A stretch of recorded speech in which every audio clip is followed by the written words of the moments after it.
कोल्हापूर जिल्हा करवीर तालुका आनंद बौद्ध विहार वाकरे येथे माता रमाई यांची जयंती मोठ्या उत्साहात साजरी करण्यात आली। माता रमाई यांच्या प्रतिमेचे पूजन मान्यवरांच्या हस्ते करण्यात आले। सामाजिक कार्यकर्त्या व प्रमुख पाहुणे म्हणून उषा गवंडी यांनी रमाई यांच्या अपार कष्टामुळे डॉक्टर बाबासाहेब आंबेडकर यांचे जीवन घडले। त्यांनी केलेला त्याग आजच्या महिलांनी घेण्याची गरज असल्याचे गवंडी यांनी सांगितले।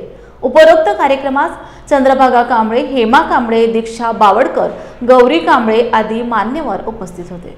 तर अतिशय म्हणजे आज म्हणजे उत्सव म्हणजे सगळ्या ठिकाणाला रमाईची लोकांना सगळ्या गावा देशामध्ये किंवा भारतामध्ये जिल्ह्यामध्ये शहरामध्ये रमाईचा मोठ्या प्रमाणात का नाही आज जयंतीचा उत्सव साजरा होत आहे। रमाईने त्या काय केला बघा, तिच्या साडी कसली अंगावर आहे। आपल्या आज साडी 9 वारी साडी, पण आज तिच्या 6 वारी साडीमध्ये आपण काय काय म्हणजे दागिन्यासाठी ह्याच्यासाठी आपण झगडा करतो, नवरा बायको संग आपण भांडण करतो। तर आज रमाईचा इथून काहीतरी आज वाकरे गावामध्ये मोठ्या उत्सवात रमाईची जयंती मोठ्या महिलांनीच 2 दिवसातच आयोजन कार्यक्रमाचं ह्या केलेला आहे। तर या कार्यक्रमाला लॉर्ड बदाचे आमचे प्रतिनिधी हजर राहिल्याबद्दल त्यांचं अभिनंदन करतो आणि 2 मिनिटं थांबतो। जय भीम। मध्ये आनंद विहारमध्ये आम्ही साजरी केली। आम्हाला अतिशय आनंद वाटतो। असेच प्रत्येक वर्षी महिलांनी सहभाग घ्यावा आणि प्रत्येक जयंत्या साजऱ्या कराव्यात असा आमचा हेतू आहे आणि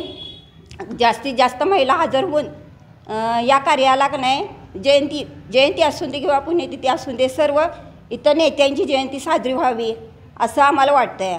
आणि महामानवांची परत आजचा कार्यक्रम हा इतका आनंद आहे आणि रमाईने आंबेडकरांच्या संसारामध्ये इतक्या हाल अपेक्षा सोसल्या इतकी ते आत्ताच्या महिला सोसणार नाहीत। आत्ताच्या महिला आपल्या हट्टी आहेत त्या।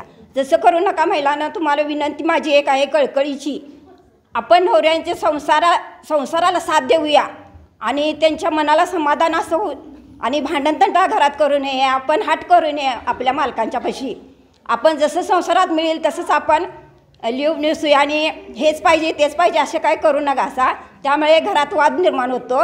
आणि रमाई मातांचे कसं कष्ट इतकं हे जो होतं, रमाईनं कधी हाट केला नाही।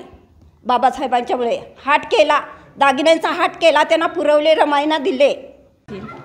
मग ती एकदा आंबेडकरांना काय म्हणाल्या की मला दागिने पाहिजेत, भरपूर मला दागिने पाहिजेत आणि ते तुम्ही मला 2 दिवसात आणून द्यायचे।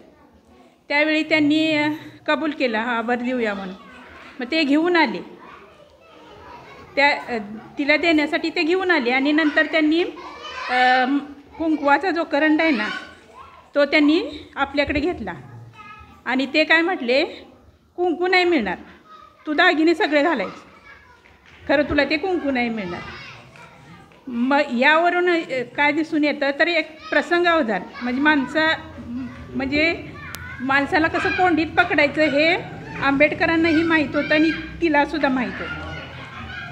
त्यामुळं मग शेवटी तिनं हार मानली आणि म्हटली की माझं कुंकू हेच माझं सगळ्यात मोठं श्रीमंती आहे, त्यामुळं त्या श्रीमंतीचाच मी जास्तीत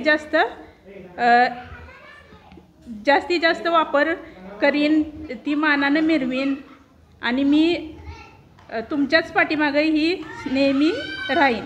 आंबेडकर जरी बाहेर परदेशात शिकायला होते तरी पण त्यांच्या सामाजिक कार्याचा किंवा एक जर बघितलं तर ते जेव्हा इंग्लंडहून परत आले तेव्हा सगळीजण त्यांना मुंबईमध्ये त्यांना सगळ्यांना भेटायला आले, तेव्हा रामामातेसुद्धा शाहू महाराजांनी दिलेला पटका घालून आले होते। हे सगळ्यांना माहीत आहे, ही जनरली सगळ्यांना माहीत आहे। पण त्या पटका घालून आले होते तेव्हा त्या एका कोपऱ्यात उभारल्या होत्या।